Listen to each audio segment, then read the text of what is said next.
Some things are definitely justifying gathering all your tools in your workshop after you're done, after your day's done, all your tasks and chores. There's one chore left: checking your gear for stuff that you might not notice in the field. Can you see?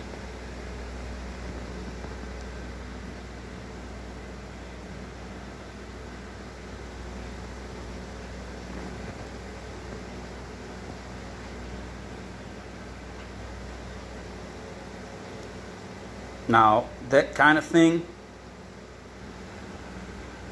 means replacing the bar. But I'm gonna try my luck here. See if I can do anything. I'll post another video after this one. See if it works out.